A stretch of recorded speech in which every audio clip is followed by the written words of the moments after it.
Hello friend, this is Shivani John. Welcome to easy path education. आज हम बात करेंगे आईटेक फर्स्ट सेमेस्टर की लैंग्वेज 1 सब्जेक्ट को कंटिन्यू करेंगे। आज की हमारी वीडियो नंबर 13 होगी। उसमें हम यूनिट 1 का जो बचे हुए टॉपिक्स हैं उसके बारे में डिस्कस करेंगे।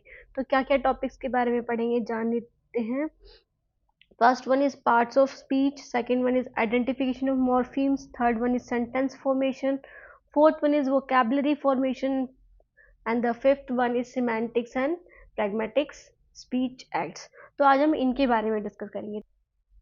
फर्स्ट वन इज कि पार्ट ऑफ स्पीच के बारे में पढ़ेंगे। पार्ट ऑफ स्पीच मतलब जैसे इंग्लिश ग्रामर में क्या होता है, वर्ड को कैटेगराइज करते हैं उनके ग्रुप के बेस में कि वो कैसे काम करते हैं, उनका फंक्शन क्या है ना। किसी भी सेंटेंस में for example I M Shivani, I am Shivani मैंने लिख दिया, तो अब इसमें हर वर्ड का अलग अलग फंक्शन है। तो जो पहला वर्ड है वो क्या है, एम क्या है, शिवानी क्या है, तो ये सारी चीज़ें अलग अलग इनकी कैटेगरीज है, अलग अलग इनके ग्रुप हैं। तो उसी में बेस्ड है पार्ट ऑफ स्पीच, उसी को ही बोलते हैं। तो there are 8 main part of speech. अगर मेन पार्ट ऑफ स्पीच की बात करें तो 8 आएंगी। फर्स्ट इज नाउन संज्ञा, प्रोनाउन सर्वनाम, वर्ब क्रिया, एडजेक्टिव विशेषण, फिफ्थ वन इज एडवर्ब क्रिया विशेषण, सिक्स्थ वन इज प्रपोजिशन संबंध सूचक अव्यय, सेवंथ वन इज कंजक्शन संयोजक अव्यय, और एट वन इज इंटरजेक्शन विस्मय आदि बोधक अव्यय। इन सब के बारे में बात करेंगे आज हमारी वीडियो में। पहले पार्ट ऑफ स्पीच के सारे ये वैसे तो आप सब इससे नोन टू होंगे कि नाउन क्या होता है, प्रोनाउन क्या होता है, फिर भी हम एग्जाम पॉइंट ऑफ व्यू से आपको क्या लिखना है तो उसके बारे में इस वीडियो में आप डिस्कस करेंगे। स्टार्ट करते हैं। सबसे पहले नाउन। तो नाउन क्या होता है, संज्ञा। संज्ञा मतलब name of a person, place, thing और आइडिया।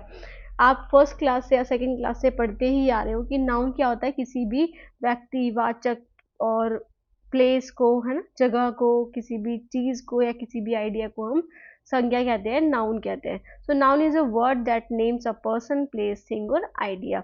तो अलग अलग नाउन के टाइप्स हैं। First one is proper noun. इनको हम थोड़ा शॉर्ट उस वे में डिस्कस करेंगे क्योंकि ये आपने पढ़े ही होंगे, ऐसा मैं मान के चलती हूँ, क्योंकि ये आपके सेकंड थर्ड क्लास से शुरू ही हो जाते हैं और 12th क्लास तक क्या आप अब तक भी आप इन सब के बारे में पढ़ते हो अगर आप कॉम्पिटिटिव एग्जाम की तैयारी कर रहे हो तो। The first one is proper noun. Proper noun is व्यक्तिवाचक संज्ञा। मतलब जैसे मेरा नाम है ना, मेरा नाम किसी जगह का नाम, फॉर एग्जाम्पल रोहतक, दिल्ली, कर्नाटका, केरला, है ना, इंडिया, पाकिस्तान, भूटान। तो ये सारी चीज क्या है, जब भी किसी का नाम आ जाए, स्पेसिफिक नाम आ जाए, तो उसे क्या बोलेंगे, प्रॉपर नाउन, व्यक्तिवाचक संज्ञा। फिर उसके बाद है common noun. Common noun mean कि general names of people. For example मैं बोलूँ कि क्लास में से किसी भी एक लड़की को बुला के लाओ, call a girl from a class, ठीक है, तो मैंने क्या बोला, गर्ल बोला। अगर मैं कोई स्पेसिफिक नाम लेके बोलती कि call Himanshi from this class, तो हिमांशी क्या होता है, प्रॉपर नाउन होता है, बट मैंने क्या बोला है, गर्ल बोला है, मतलब एक स्पेसिफिक वर्ड बोल दिया, कोई भी लड़की, है ना। तो इट मीन्स कि गर्ल क्या हो गया, कॉमन नाउन हो गया। तो कोई general name of place, people और थिंग। फॉर एग्जाम्पल मैं बोल दूँ कंट्री, है ना, name any country word whose word start with A, ठीक है। और अगर मैं ये बोल दूँ कि नेम एनी 5 रिवर्स, तो जो रिवर्स होंगी वो क्या होगा, रिवर्स जो मैंने बोला है यहाँ पे वो कॉमन नाउन होगा। तो ये कंट्री क्या होगा, कॉमन नाउन हो गया। उसके बाद है collective noun. Collective noun mean समूहवाचक संज्ञा। जब आप किसी ग्रुप के बारे में बात करो तो वो क्या हो गया, collective noun. Name of a group of people और थिंग, किसी भी चीज का ग्रुप या फिर लोगों का ग्रुप या फिर एनिमल्स का ग्रुप, उन सबको क्या बोलता है, कलेक्टिव नाउन। जैसे कि टीम, क्राउड, हर्ड, है ना, ये सारे क्या हैं, ग्रुप्स हैं। टीम प्लेयर्स की टीम होती है, क्राउड लोगों का होता है, पीपल का, हर्ड किसका होता है, कमेंट में ज़रूर बताना।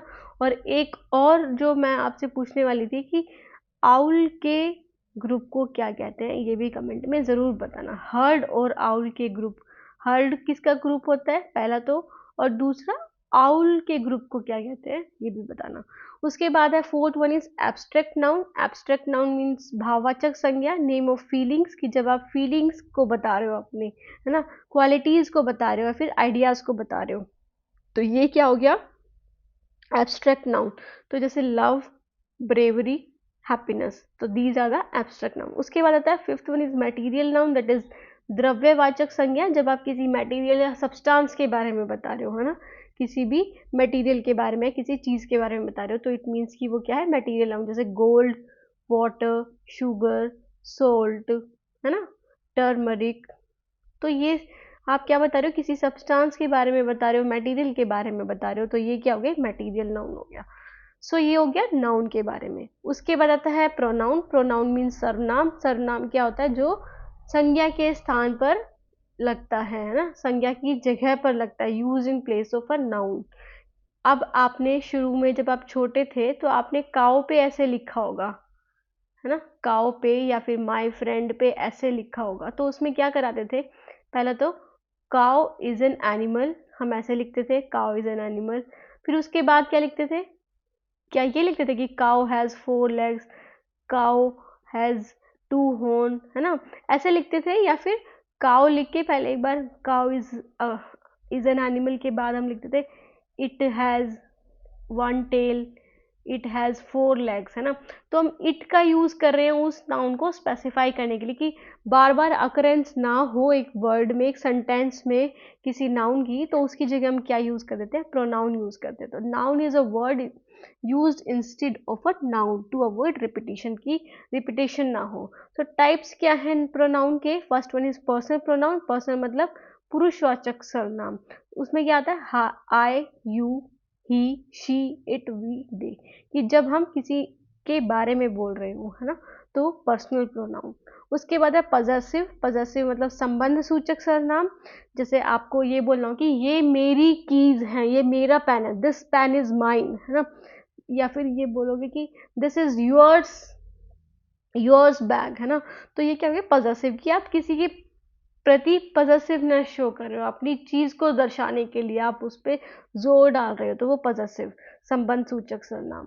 फिर आता है रिफ्लेक्सिव प्रोनाउन। रिफ्लेक्सिव मतलब निजवाचक, जैसे my self, your self, himself, her self, itself, ठीक है। तो ये क्या हो गए, रिफ्लेक्सिव प्रोनाउन। उसके बाद आता है डेमोन्स्ट्रेटिव प्रोनाउन। तो डेमोन्स्ट्रेटिव प्रोनाउन क्या होता है, जब आप किसी चीज पर संकेत कर रहे हो, किसी चीज को दर्शा रहे हो। जैसे कि दिस इज माई पेन, है ना, आप ये बोल रहे हो दिस इज माई पेन। तो दिस क्या होगा, डेमोन्स्ट्रेटिव, कि आप उसको संकेत कर रहे हो कि ये है मेरा पेन, ये मेरा फोन है। ये किसके लिए यूज होंगे, चीजों के लिए यूज होगा, दिस, दीज, दोज, दिस और दैट।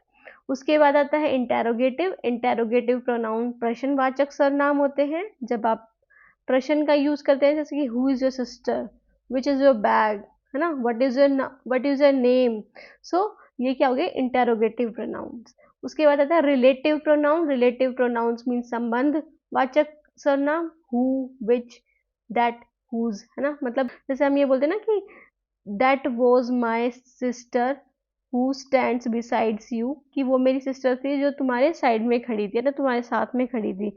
तो जब हम किसी का संबंध बता रहे हो, है ना, संबंध बता रहे हो, तो वो क्या हो गया, रिलेटिव प्रोनाउन। उसके बाद आता है third one is verb. Verb क्या होती है, क्रिया, एक्शन और स्टेट ऑफ बीइंग।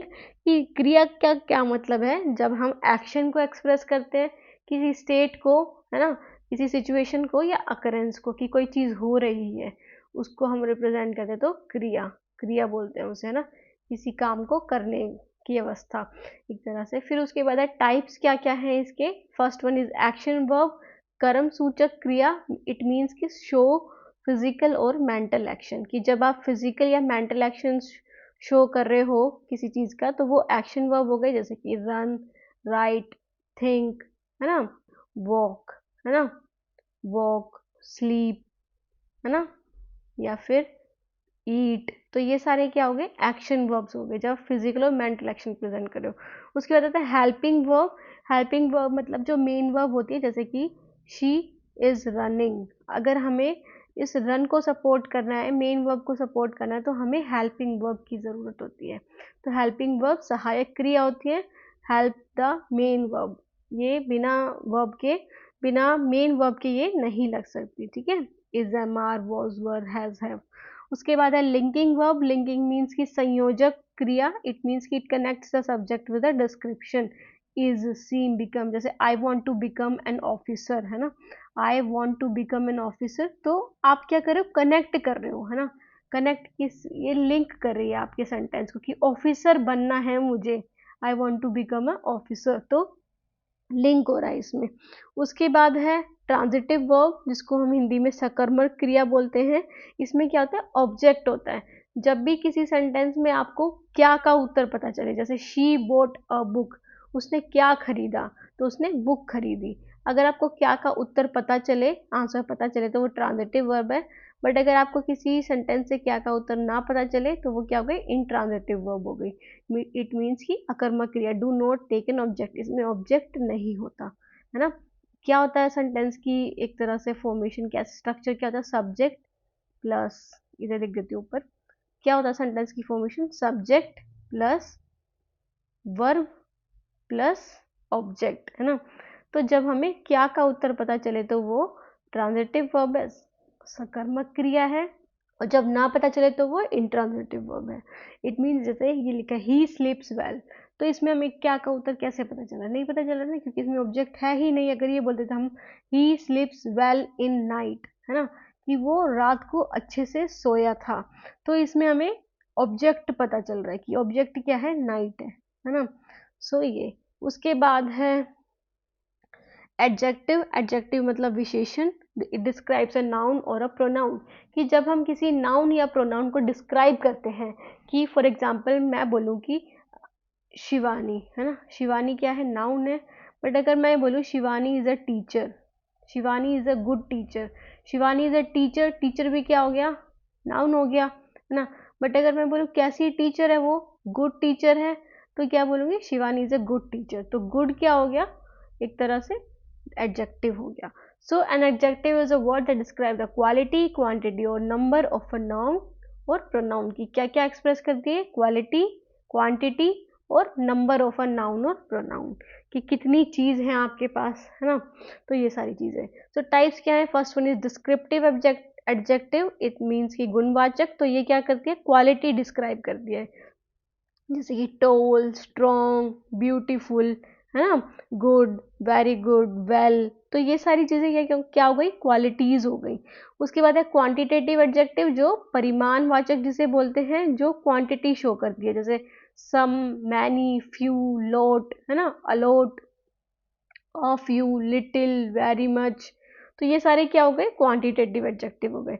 फिर आता है numeral adjective. Numeral adjective means संख्यावाचक विशेषण, जो नंबर शो करते हैं, जैसे वन, फर्स्ट, डबल, जो नंबर्स को शो करते हैं, जैसे two, I I get 2 marks in my exam, है ना, 2 मार्क्स इन माई एग्जाम, तो ये क्या हो गया, न्यूमरल एडजेक्टिव हो गए, जो जब हम नंबर शो करें, ठीक है। फिर उसके बाद है डेमोन्स्ट्रेटिव एडजेक्टिव। डेमोन्स्ट्रेटिव मतलब संकेतवाचक, जब हम किसी की तरफ संकेत करें या फिर पॉइंट करें, point out something, this, that, these, those, है ना, तो ये सारे क्या हो गए, डेमोन्स्ट्रेटिव ऑब्जेक्ट एडजेक्टिव्स हो गए।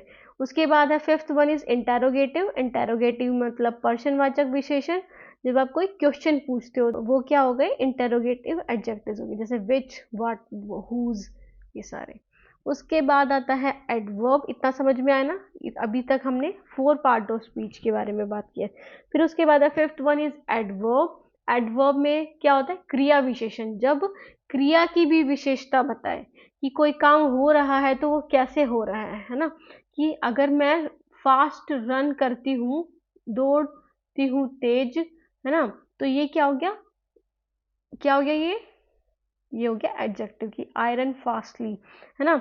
सो इट मॉडिफाइड्स अ वर्ब, ये वर्ब को मॉडिफाई करता है, एडजेक्टिव को और अनदर एडवर्ब को। जैसे an adverb tells how, when, where and to what extent an action happen, कि कोई एक्शन हो रहा है तो वो कैसे हो रहा है, कब हो रहा है, कहाँ हो रहा है और किस एक्सटेंट तक, मतलब कितनी देर तक या कितने टाइम तक हो रहा है। सो एडवर्ब ऑफ मैनर टाइप्स में फर्स्ट आएगा adverb of manner, it means की तरीके का क्रिया विशेषण।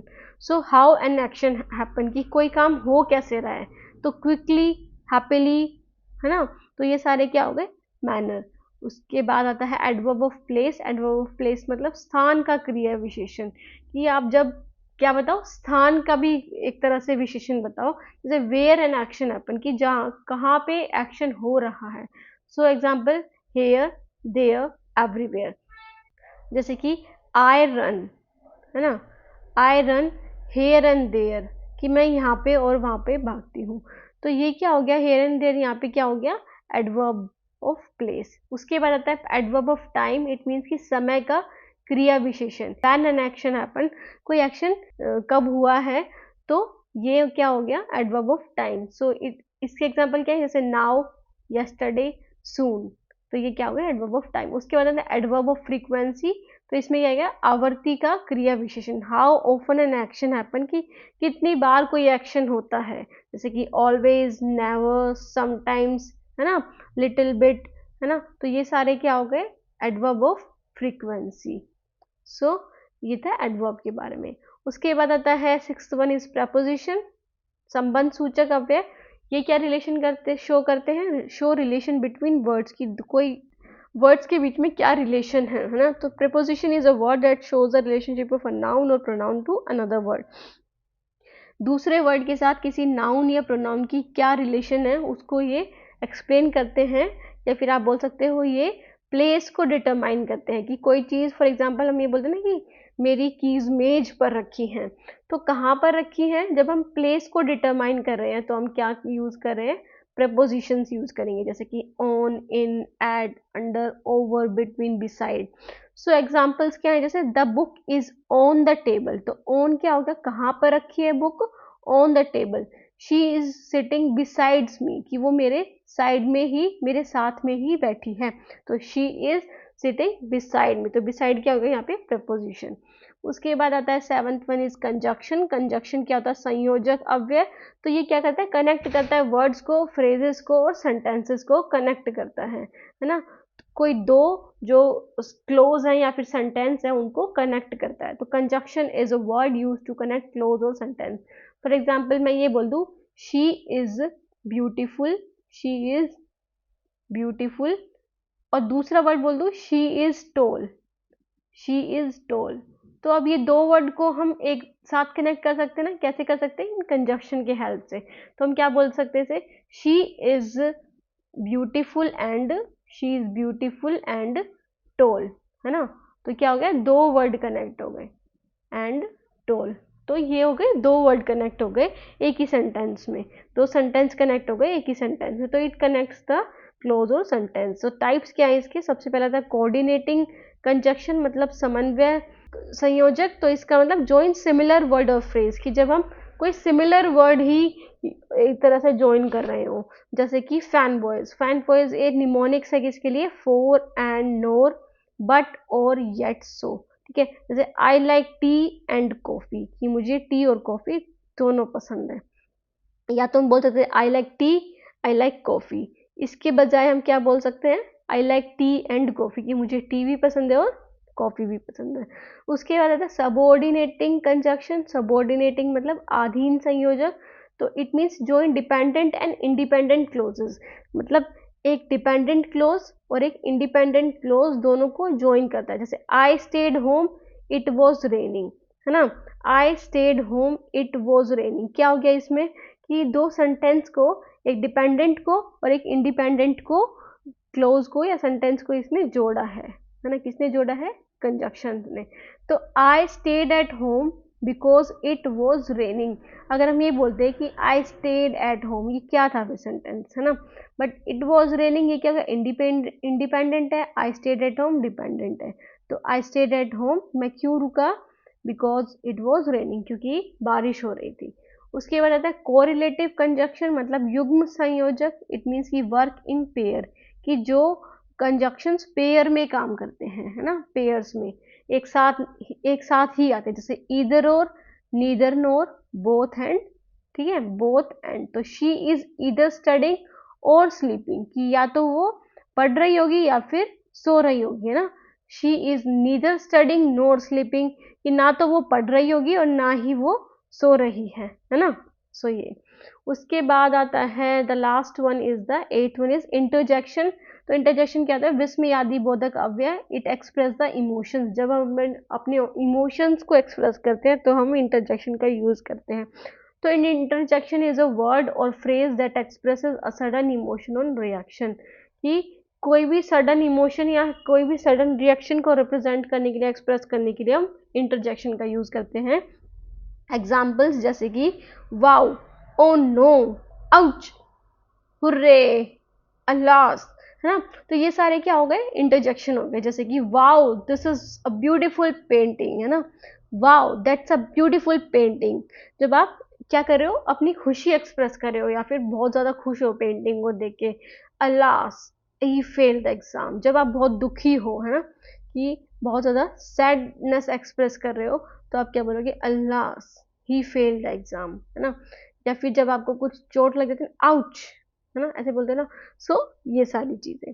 उसके बाद आता है, ये हो गया हमारा पार्ट ऑफ स्पीच। तो पार्ट ऑफ स्पीच में हमने 8 पार्ट ऑफ स्पीच के बारे में पढ़ा। किस किस के बारे में, नाउन के बारे में, है ना। दूसरा हमने पढ़ा प्रोनाउन, तीसरा हमने पढ़ा वर्ब, फोर्थ हमने पढ़ा एडवर्ब, फिर हमने पढ़ा प्रेपोजिशंस, कि प्रेपोजिशंस क्या होते हैं।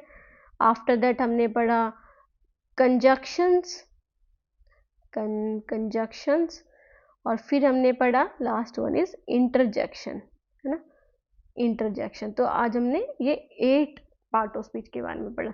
अब आ जाते हैं दूसरे टॉपिक पे। दूसरा टॉपिक क्या है, आज की वीडियो थोड़ी लंबी रहेगी, बट इसमें आपके यूनिट 1 के अब सभी टॉपिक्स कंप्लीट हो जाएंगे। मतलब आपकी यूनिट 1 इसके बाद पूरी कंप्लीट हो जाएगी, जिसमें हमने अंडरस्टैंडिंग, कम्युनिकेशन, लैंग्वेज और कॉग्निशन, उन तीनों के बारे में तो हमने पहले की वीडियोस में डिस्कस कर लिया था। सो स्टार्ट करते हैं। What is मोर्फीम। मोर्फीम क्या होते हैं। So morpheme is the smallest meaningful unit of a language. It can not be broken down further without losing its meaning, है ना।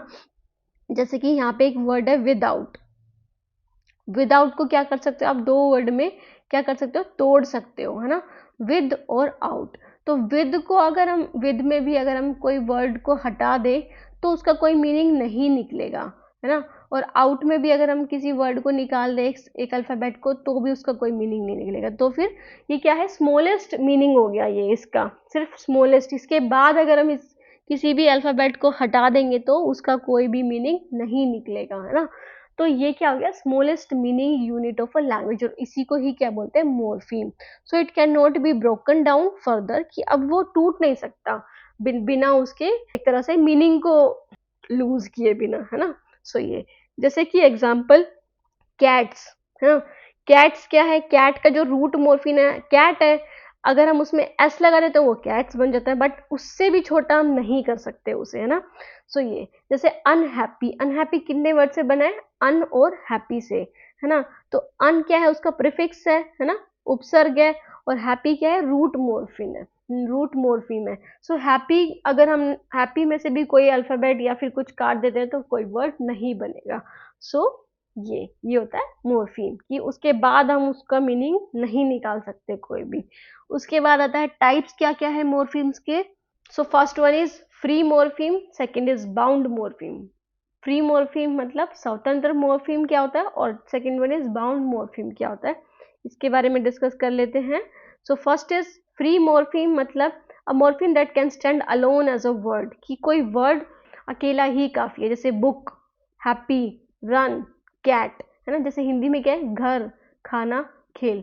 तो ये कैसे वर्ड्स हैं जो अकेले ही, मतलब एक तरह से आप बोल सकते हैं रूट मोर्फीम्स होते हैं, इनको किसी और वर्ड की जरूरत नहीं है। ओके। उसके बाद है बाउंड मोर्फीम क्या होते हैं, morpheme that can not stand alone, कि वो अकेले नहीं खड़े हो सकते या फिर अकेले वो नहीं यूज हो सकते, ये दूसरे मोर्फीम से अटैच, मतलब जो फ्री मोर्फीम होते हैं उससे अटैच होकर ही कोई सेंटेंस बना, कोई वर्ड बनाते हैं, मीनिंग बनाते हैं। सो एग्जांपल क्या है, जैसे S, E D, I N G, U N, है ना। तो ये सारे क्या हो गए, इसके एग्जाम्पल्स हो गए। जैसे हिंदी एग्जाम्पल प्रति, प्रति क्या होता है, प्रतिदिन होता है ना। ता क्या होता है, सुंदरता होता है। जैसे अन के आगे अगर हम एक फ्री मोर्फीम लगा दे, हैप्पी लगा दे, तो ये क्या बन जाएगा, वर्ड बन जाएगा, एक अनहैप्पी अलग से वर्ड बन जाएगा, है ना। सो ये जैसे हम, और जैसे प्ले है ना, प्ले एक फ्री मोर्फीम है, अगर हम उसके पीछे ईडी लगा दे तो प्लेड हो जाएगा वो। तो क्या हो गया, ईडी क्या है, बाउंड मोर्फीम, जो फ्री मोर्फीम के साथ मिलके एक नया वर्ड फॉर्म कर रहे हैं। तो ये सारी चीजें। उसके बाद आता है सब कैटेगरीज ऑफ बाउंड मोर्फीम, की बाउंड मोर्फीम की भी सब कैटेगरीज हैं। अभी हमने पढ़ा फ्री और बाउंड मॉर्फिम के बारे में। अब कैटेगरीज क्या है इसकी, तो सबसे पहले आता है डेरिवेशनल मॉर्फिम, व्युत्पन्न मॉर्फिम। तो व्युत्पन्न मॉर्फिम क्या है, चेंज द मीनिंग और कैटेगरी ऑफ अ वर्ड। ये क्या कर देता है, अगर बाउंड मॉर्फिम जुड़ता है ना किसी के साथ, तो उससे मीनिंग ही चेंज हो जाता है। जैसे कि हैप्पी, अनहैप्पी, यूएन लग गया मतलब बाउंड मॉर्फिम लग गया, तो इससे हैप्पी का मीनिंग ही चेंज हो गया, अनहैप्पी मतलब उदास, दुखी, है ना। फिर उसके बाद आता है टीच, टीच का जो मीनिंग है वो चेंज हो गया ई आर के बाद, ई आर लगने के बाद, है ना, बाउंड मॉर्फिम लगने के बाद। तो इसका मतलब कि चेंज ही हो जाता है, इसका मीनिंग ही चेंज हो जाता है। जैसे बाल का बालक, छोटा का छोटाई, तो ये क्या हो गया, एक तरह से डेरिवेशनल मॉर्फिम है।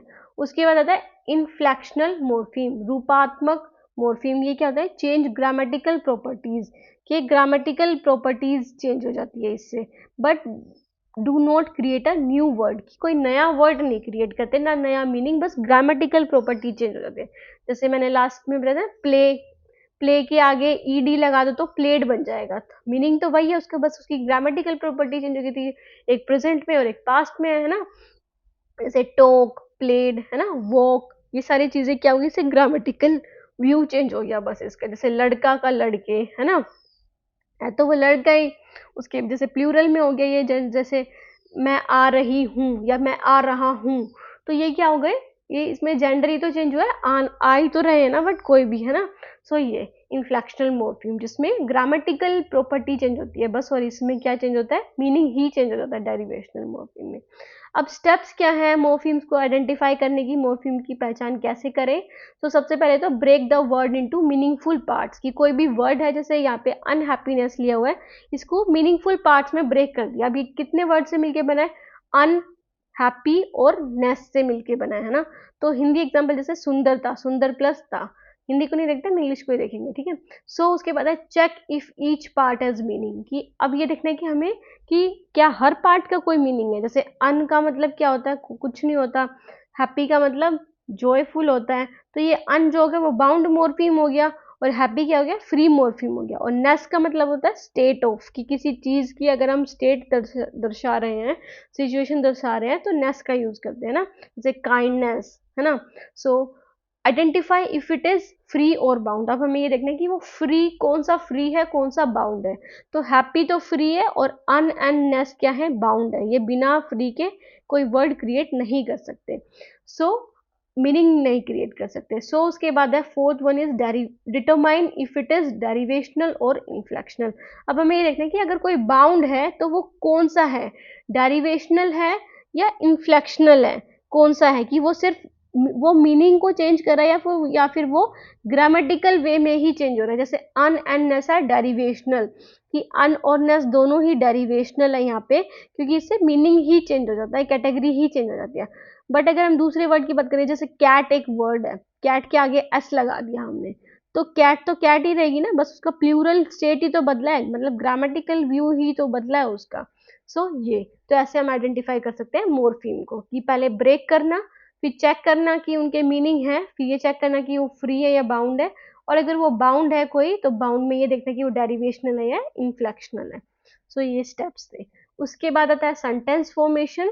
तो अभी हमने पढ़ लिया मोफिम्स के बारे में, कि मोफिम कौन कौन से होते हैं और कितनी कैटेगरीज हैं। फिर जो दूसरा मोफिम था बाउंड मोफिम, उसकी उसकी कितनी सब कैटेगरीज थी, और कैसे आइडेंटिफाई करते हैं हम मोफिम्स को। फिर उसके बाद है सेंटेंस फॉर्मेशन। सेंटेंस फॉर्मेशन क्या होता है in English grammar, sentences are classified based on their structure into 3 types. कि सेंटेंस जो हम फॉर्म करते हैं, हम जो सेंटेंस बोलते हैं, उनको ग्रामर में 3 तरह से क्लासिफाई किया है।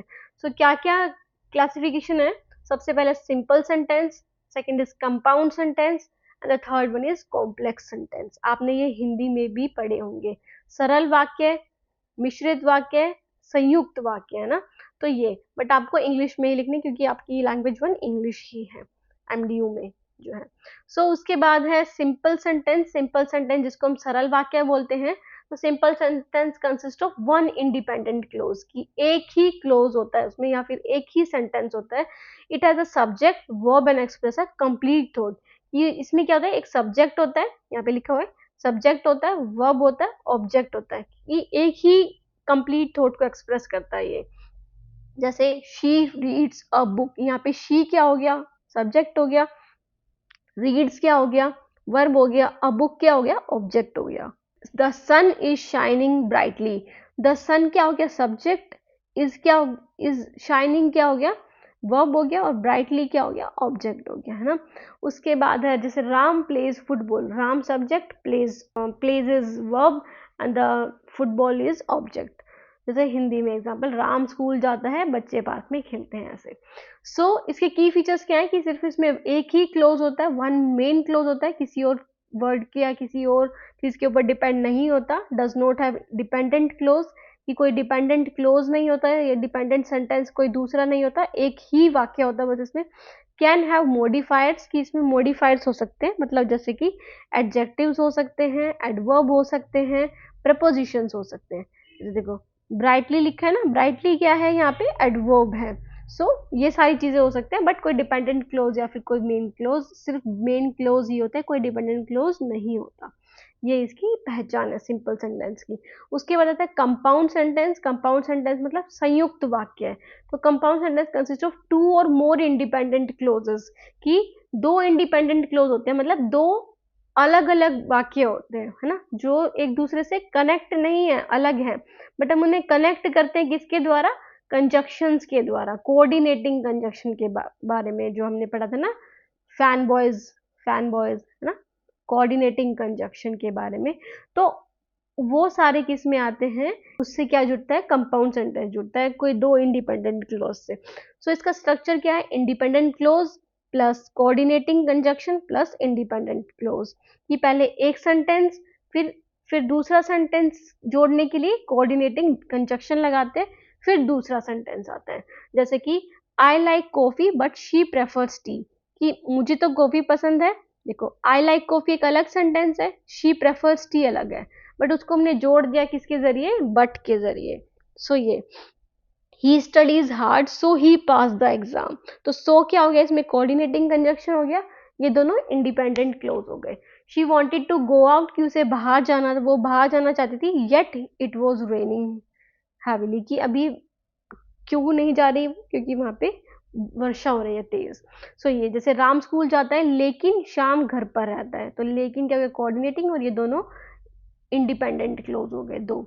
मैंने उसे बुलाया पर वह आया नहीं, पर क्या हो गया, कोऑर्डिनेटिंग, और ये दोनों क्या गए, इंडिपेंडेंट क्लोज। इसके की फीचर क्या है, it has to or more independent clause, कि दो या दो से ज्यादा इंडिपेंडेंट क्लोज हो सकते हैं इसमें कोऑर्डिनेटिंग कंजक्शंस आपको मिलेंगे, जैसे कि फैन बॉयज जो मैंने अभी बताया था, for, and, nor, but, or yet, so. उसके बाद each clause can stand alone as a complete sentence, कि हम जो दो इंडिपेंडेंट सेंटेंसेस थे इसमें, इनको अलग अलग भी बोल सकते हैं, उनका भी कोई मीनिंग ही निकलेगा, ठीक है। तो एक दूसरे पे डिपेंड नहीं होते, अलग अलग सेंटेंस होते हैं। उसके बाद आता है कॉम्प्लेक्स सेंटेंस, दैट इज मिश्रित वाक्य। तो मिश्रित वाक्य क्या होता है, complex sentence consist of one independent clause and at least one dependent या फिर सबऑर्डिनेट क्लोज। ये जो कॉम्प्लेक्स सेंटेंस होता है उस मिश्रित वाक्य में एक इंडिपेंडेंट क्लोज होता है और एटलीस्ट वन डिपेंडेंट या सबऑर्डिनेट क्लोज। की इंडिपेंडेंट क्लोज क्या होता है, जिसको किसी और सेंटेंस की जरूरत नहीं है, और डिपेंडेंट मतलब कि अगर इंडिपेंडेंट क्लोज ना हो तो उसका कोई मीनिंग नहीं निकलेगा, ठीक है। तो एटलीस्ट वन डिपेंडेंट क्लोज तो होता ही है, ज्यादा भी हो सकते हैं। तो इसका स्ट्रक्चर क्या है, independent clause plus subordinate conjunction plus dependent clause, या फिर dependent clause plus independent clause, है ना, कुछ भी हो सकता है, डिपेंडेंट या इंडिपेंडेंट, इंडिपेंडेंट या डिपेंडेंट होता है। एग्जाम्पल क्या है, although he was tired he continued working, कि he was tired he continued working. Although क्या हो गया, इसमें सबऑर्डिनेटिंग कंजक्शन हो गया, ही वॉज टायर्ड क्या हो गया, इंडिपेंडेंट क्लोज हो गया, ये ही वॉज टायर्ड किस पे बेस्ड है, ही कंटिन्यूड वर्किंग, है ना, तो इस पे बेस्ड है ये। जैसे she left because she was feeling unwell, तो शी लेफ्ट ये क्या हो गया, डिपेंडेंट, और she was feeling unwell independent हो गया। तो ये किससे जोड़ दिया, बिकॉज से। If you study hard you will pass the exam, कि जब अगर आप बहुत अच्छा पढ़ोगे तो आप एग्जाम को पास कर लोगे। तो ये क्या हो गए, इंडिपेंडेंट और डिपेंडेंट क्लोज हो गए, ठीक है। सो की फीचर क्या होता है, एक तो इंडिपेंडेंट क्लोज होता है और वन और मोर डिपेंडेंट क्लोज हो सकते हैं, सेंटेंस हो सकते हैं. So it use subordinate conjunction, अलग अलग सबऑर्डिनेट कंजक्शन यूज हो सकते हैं इसमें, जैसे because, although, if, when, while, since, before, after, unless, etc. So the dependent clause cannot stand alone as a complete sentence. कि dependent clause जो हैं वो एक तरह से अकेले नहीं आ सकते क्योंकि उनको वो complete नहीं कर सकते एक sentence को. ओके, ये था. उसके बाद आता है हम नेक्स्ट टॉपिक पे. तो हमने अभी सेंटेंस फॉर्मेशन के बारे में पढ़ा, सेंटेंस फॉर्मेशन या फिर आप बोल सकते हो सेंटेंस के टाइप की क्या क्या सेंटेंस के टाइप्स होते हैं. उसके बाद आते हैं हम लास्ट टॉपिक पे, that is semantics, pragmatics and speech acts. ये क्या होता है इसके बारे में जान लेते हैं. सबसे पहले सिमेंटिक्स. तो सिमेंटिक्स क्या होता है, अर्थ विज्ञान. Semantics is the study of meaning in a language. जब हम क्या जाने, किसी लैंग्वेज की किसी लैंग्वेज का मीनिंग की स्टडी करें. जैसे it deals how word, phrases and sentences convey meaning in a structured and logical वे. कि कोई वर्ड कैसे एक मीनिंग प्रोवाइड कर रहा है हमें, है ना, कोई फ्रेज कैसे मीनिंग प्रोवाइड कर रहा है, किसी सेंटेंस से हम कैसे मीनिंग निकाल पा रहे हैं. ठीक है, तो ये क्या हो गया, सिमेंटिक्स की स्टडी हो गई. जब हम किसकी स्टडी करें, study of meaning of in a language, की किसी लैंग्वेज में किसी वर्ड का मीनिंग, किसी फ्रेज का मीनिंग या फिर किसी सेंटेंस के मीनिंग के बारे में बात करें. सो लेक्सिकल सिमेंटिक्स क्या होते हैं, ये टाइप्स है इसके. तो सबसे पहले लेक्सिकल सिमेंटिक्स मतलब शब्दार्थ विज्ञान. इसका मतलब क्या है, meaning of words and relationship between them. कि हम क्या जाने, वर्ड्स के मीनिंग के बारे में जाने कि वर्ड और मीनिंग, जैसे हम बोलते हैं ना, जैसे सिमेंटिक का मीनिंग क्या है, अर्थ विज्ञान, है ना, और उसके रिलेशनशिप के बारे में जाने. तो ये क्या हो गया, लेक्सिकल सिमेंटिक. जैसे big and large are synonyms. की बिग का मतलब क्या है, बिग का मतलब भी बड़ा है और लार्ज का मतलब भी बड़ा है ना, और ये दोनों सिनोनिम्स है, मतलब एक ही वर्ड है. ओके, एक जैसे. उसके बाद आता है second one is sentence semantics. Sentence semantics क्या होता है, वाक्य अर्थ विज्ञान. इट मीन्स की meaning of whole sentence including their structure and interpretation.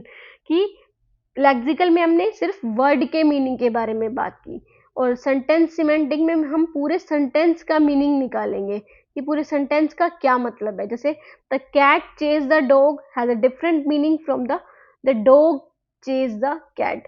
कि कैट चेज द डॉग, कि कैट ने डॉग को पकड़ा, या फिर the dog chase the cat, कि डॉग ने कैट को पकड़ा. दोनों के अलग अलग मीनिंग है. तो हम उसके स्ट्रक्चर के बारे में भी देखते हैं कि कैसा स्ट्रक्चर है, क्या स्ट्रक्चर है उसका, और उसकी इंटरप्रिटेशन की उसमें क्या मीनिंग निकल के आ रहा है. उसके बाद आता है third one is denotation and connotation. तो डेनोटेशन और कॉनोटेशन क्या था, संज्ञानात्मक और लाक्षणिक अर्थ. तो संज्ञानात्मक क्या होता है, द लिटरल और dictionary meaning of a word. जैसे कि डॉग का जो डिक्शनरी मीनिंग होगा कुत्ता होगा, या फिर एक ऐसा एनिमल जिसके 4 पैर होते हैं, है ना. बट अगर हम कॉनोटेशन की बात करें तो कॉनोटेशन इज एसोसिएटेड और इम्प्लाइड मीनिंग. जैसे हम किसी को डॉग बोलेंगे, किसी इंसान को, अगर हम डॉग की बात करते हैं तो दो एक तरह से सिचुएशन में बात करते हैं. पहला तो जैसे लॉयल्टी में, है ना, कि वो बहुत ज़्यादा वफादार होता है ना, कि हम जैसे बोल दें कि कोई भी इंसान बहुत ज़्यादा लॉयल है, एज लाइक अ डॉग, है ना. या फिर हम उसको इंसल्ट के लिए भी बोल सकते हैं. जैसे आपने सुना होगा ना, बिल्ली मौसी. कैट का मतलब क्या होता है, बिल्ली होता है. ये क्या हो गया, इसका कैट का मतलब बिल्ली होता है, तो ये डिनोटेशन वाला मीनिंग है इसका. बट अगर हम ये बोले कि बिल्ली तो कैसी होती है, बहुत चालाक होती है. फिर लोमड़ी के बारे में हम बोले, है ना, कि फोक्स, फोक्स क्या होता है, लोमड़ी होती है बट वो चालाक होती है. तो चालाक कैसा मीनिंग है उसका, कोनोटेशन वाला मीनिंग है ना, मतलब उसका एसोसिएटेड और इम्प्लाइड मीनिंग है. सो ये. इसके बाद आते हैं प्रैग्मेटिक्स. प्रैग्मेटिक्स क्या होता है, अभी हमने सिमेंटिक्स के बारे में जाना. सिमेंटिक्स का मतलब कि study of meaning of word, phrase या सेंटेंस. अब हम जानेंगे प्रैग्मेटिक्स के बारे में. तो प्रैग्मेटिक्स क्या होता है, प्रयोजन मूलक भाषा विज्ञान. सो इसमें क्या होता है, pragmatics studies how language is use in different context. कि कोई लैंग्वेज अलग अलग कंटेक्स्ट में कैसे यूज होती है, considering social and cultural factor. तो इन सबको ध्यान में रखते हैं, सोशल और कल्चरल फैक्टर को. It focus on meaning beyond words. की सिर्फ मीनिंग नहीं जानना, हमें उसका क्या जानना है, कॉन्टेक्स्ट जानना है कि किसी कॉन्टेक्स्ट में किसी वर्ड को हम कैसे बोल सकते हैं, depending on the speaker, listener, situation and intention.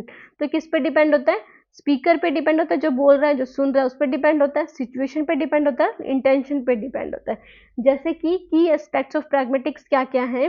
First is context, कि हम कॉन्टेक्स्ट में जब बात करते हैं, the meaning of a sentence depend on the situation in which it is use, कि किसी भी सेंटेंस का मीनिंग जो है वो सिचुएशन पे डिपेंड करता है कि किस सिचुएशन में आप बोल रहे हो। जैसे कि can you open the window is not just a question, it's a request. कि देखो, can you open the window, ये एक क्वेश्चन ही नहीं है, मतलब क्वेश्चन नहीं है, ये क्या है, एक रिक्वेस्ट है एक तरह की, कि आप कर सकते हैं, है ना। तो इसका मतलब ये एक क्वेश्चन भी है और दूसरा रिक्वेस्ट भी है, तो डिपेंड करता है कि आप किस कॉन्टेक्स्ट में बोल रहे हो।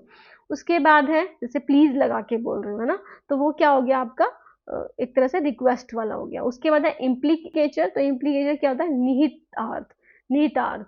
तो when something is implied but not directly stated, कि आप जैसे कुछ बोलना चाह रहे हो बट डायरेक्टली नहीं बोल रहे किसी चीज को। जैसे कि आप बोलते हो कि जैसे कोई फेल हो जाता है अपने एग्जाम में, तो आप उसको बोलते हो शायद तुम अच्छा नहीं पढ़े थे, तो इसका मतलब आप उससे ये नहीं बोल रहे डायरेक्टली कि तू फेल हो गया, उसको क्या बोल रहे हो, उसको किसी और सेंटेंस के थ्रू उसकी बात बता रहे हो कि तू इसलिए फेल हुआ क्योंकि तू पढ़ा नहीं था, है ना। सो इट्स गेटिंग लेट, जैसे हम बोलते हैं ना इट्स गेटिंग लेट, है ना, कि हम बहुत ज़्यादा लेट हो रहे हैं, तो इसका मतलब वो क्या इम्प्लाई करना चाह रहा है स्पीकर, कि वी शुड लीव, कि हमें यहाँ से निकलना चाहिए अब, है ना। ये फिर उसके बाद है प्री सपोजिशन, प्री सपोजिशन मतलब पूर्व धारणा, background assumption a speaker makes, कि एक स्पीकर जो बोलने वाला होता है वो अपनी अजम्पशंस बना के चलता है। जैसे कि हैव यू स्टॉप्ड स्मोकिंग, कि क्या तुमने स्मोकिंग करना बंद कर दिया, तो उसने प्री सपोज कर लिया कि पर्सन जो है वो स्मोक करता था, the person use to smoke, है ना, उसने पहले से ये मान के चल रहा था कि वो स्मोक करता था। जैसे हम ये बोलेंगे कि have you started studying for the exam, have you started studying for the exam, तो मैं ये चीज क्या अज्यूम करके चलूंगी कि आप पढ़ते होंगे, है ना, आप पढ़ते होंगे क्योंकि एग्जाम्स आ रहे हैं, एग्जाम ऐसे सच में आ रहे हैं, तो आपको पढ़ना भी चाहिए। उसके बाद आता है डेक्सिस, डेक्सिस इज निर्देशना, words whose meaning depend on the context, उसका मीनिंग किस पे डिपेंड हो, उस कॉन्टेक्स्ट पे डिपेंड हो, सिचुएशन पे डिपेंड हो। जैसे example, I am here now, I here and now depend on who is speaking and when, कि जैसे आई एम हेयर नाउ, कि मैं यहाँ हूँ अभी, तो ये किस पे डिपेंड करेगा कि कौन बोल रहा है और किस सिचुएशन में बोल रहा है। नाउ बोल रहा है तो नाउ उसने कब सुना होगा ये चीज़, है ना, क्या पता उसने ये चीज़ बाद में सुनी हो।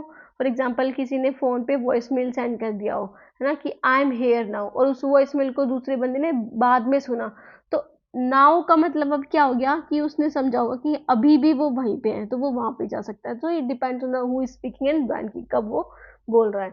उसके बाद आता है, यह हमने पढ़ा प्रैग्मेटिक्स के बारे में, प्रयोजन मूल भाषा विज्ञान, जो किस पे डिपेंड करता है, जो किसकी स्टडी करता है, लैंग्वेज की study, language is used in different context, कि कैसे कोई लैंग्वेज डिफरेंट कंटेक्स्ट में यूज होती है, डिफरेंट सिचुएशंस में। उसके बाद आता है third one is speech act, वक्तव्य कर्म, वक्तव्य कर्म ये क्या होता है, speech act refers to the different function that language serves, कि स्पीच एक्ट मतलब जैसे हम किसी चीज को बहुत अलग अलग तरह से बोलते हैं, जैसे कि हमें कुछ रिक्वेस्ट करनी हो, ऑर्डर देने हो, मेकिंग प्रोमिसेस प्रोमिसेस करने हो, या फिर आस्किंग क्वेश्चंस। फॉर एग्जांपल, आप अपने छोटे भाई को अगर आपको ये बोलना है रिमोट लेकर आ, तो आप कैसे बोलोगे रिमोट के लिए, टीवी के रिमोट के लिए, और जाकर रिमोट लेकर आ, है ना। बट अगर आप अपने किससे बोल रहे हो, पापा से बोल रहे हो, अपने फादर से बोल रहे हो, मदर से बोल रहे हो, तो उनको तो ये नहीं बोलोगे ना और जाकर रिमोट लेकर, उनको बोलोगे पापा जी प्लीज रिमोट दे दो, है ना, तो आप रिक्वेस्ट करोगे उनसे। तो ये क्या है, स्पीच एक्ट मतलब कि आप कैसे फंक्शन करते हो, डिफरेंट फंक्शन दैट लैंग्वेज सर्व, की एक ही बात हम कैसे अलग तरह से बोल रहे हैं, जैसे कि रिक्वेस्ट के लिए बोल रहे हैं, गिविंग ऑर्डर्स, ऑर्डर्स देने के लिए बोल रहे हैं, मेकिंग प्रोमिसेस, या फिर asking questions. So there are different types of speech act, तो अलग अलग टाइप्स हैं, जैसे लोक्यूशनरी एक्ट, लोक्यूशनरी एक्ट मतलब वर्णात्मक, द एक्चुअल वर्ड स्पोकन, कि जो एक्चुअली आपने बोला है, जो I promise to help you, तो इसका मतलब क्या हो गया, जो एक्चुअल जो आपने बोला है वही समझ लिया, कि I promise to help you, मैंने प्रोमिस किया तुम्हें हेल्प करने का, मैं वादा करता हूँ, ठीक है। सो ये इसका क्या हो गया, लोक्यूशनरी एक्ट हो गया, मतलब जो बोल रहा है वही उसने सुना। उसके बाद इलोक्यूशनरी एक्ट क्या होता है, अभिप्रेत क्रिया, द इंटेंडेड मीनिंग और फंक्शन, प्रॉमिस, रिक्वेस्ट या order. The sentence above is making a promise, कि अब इसमें इंटेंड क्या हुआ है, मतलब आपको क्या पता चला इस वर्ड से कि उस इंसान ने आपसे प्रॉमिस किया है ना। प्रॉमिस किया है तो ये क्या हो गया, इलोक्यूशनरी एक्ट, कि आप इंटेंडेड मीनिंग पता लगा रहे हो कि इस वर्ड से आपको क्या पता चल रहा है। I promise to help you, तो ये कैसा वर्ड है, प्रॉमिस करने वाला, है ना। जैसे कि मे आई गो टू टॉयलेट, है ना, मे आई गो टू टॉयलेट, तो आप ये क्या ले रहे हो, आप उससे रिक्वेस्ट कर रहे हो कि मैं जा सकता हूँ, तो मे आई गो टू टॉयलेट, ये तो क्या हो गया, लोक्यूशनरी एक्ट हो गया। बट जब हम उसका इंटेंडेड मीनिंग जाने कि वो क्या कहना चाह रहा है, तो वो रिक्वेस्ट करना चाह रहा है आपसे, रिक्वेस्ट कर रहा है आपसे, तो वो क्या होगा, इलोक्यूशनरी एक्ट हो गया। सो उसके बाद है परलोक्यूशनरी एक्ट, मतलब प्रभावकारी क्रिया, the affect on the listener, कि लिसनर पे क्या अफेक्ट पड़ा है उसका। द लिसनर में feel reassured after hearing the promise, कि लिसनर ने जब प्रोमिस वर्ड सुना हो कि मैं तुमसे प्रोमिस करता हूँ कि मैं तुम्हारी हेल्प करूंगा, तो वो रीअश्योर्ड हो गया, मतलब बहुत ज़्यादा श्योर हो चुका हो, बहुत ज़्यादा शांत हो चुका हो कि चलो इसने मुझसे प्रोमिस तो किया ना। तो लिसनर पे क्या इफेक्ट पड़ेगा उस वर्ड का, तो वो क्या होता है, परलोक्यूशनरी एक्ट होता है किसी स्पीच का। ओके, तो स्पीच के जो एक्ट है वो 3 टाइप्स में डिवाइड है, कि एक तो स्पीकर ने कैसा कहा, दूसरा क्या इंटेंशन था उसका, है ना, इंटेंशन निकालना, थर्ड वन इज लिसनर ने क्या, एक तरह से क्या इफेक्ट पड़ा उस चीज पे, है ना। जैसे हम किसी को डांट लगाएंगे, तो डांट के लिए हम कुछ बोलेंगे उसे वर्ड, फिर उसके बाद उसका मीनिंग निकालेंगे, इलोक्यूशनरी एक्ट निकालेंगे, तो एकदम हमें डांट रहा है, तो अब उस पर लिसनर पे क्या इफेक्ट पड़ेगा कि वो उस काम को आसानी से कर देगा, है ना। ये उसके बाद आता है कैटेगरीज ऑफ स्पीच एक्ट, कि स्पीच एक्ट की कैटेगरी क्या है। सबसे पहले डायरेक्टिव, डायरेक्टिव मतलब जब हम क्या करते हैं, asking, requesting, commanding, please pass the salt, जब हम कुछ पूछना चाह रहे हो, रिक्वेस्ट कर रहे हो या फिर कमांड दे रहे हो, है ना, किसी को बोल रहे हो कि जाकर मेरे लिए रिमोट लेकर आ, तो ये क्या हो गए, डायरेक्टिव स्पीच एक्ट हो गए। दूसरे हो गए कमिसिव, कमिसिव मतलब प्रोमिसिंग, थ्रेटनिंग, कि जब आप किसी को प्रॉमिस कर रहे हो या फिर किसी को नुकसान पहुंचाने के लिए बोल रहे हो, रिमोट लिया नहीं तो मैं तुझे मारूंगा, है ना, तो ये क्या कैसा हो गया, कमिसिव सेंटेंस हो गया, कमिसिव स्पीच एक्ट हो गया।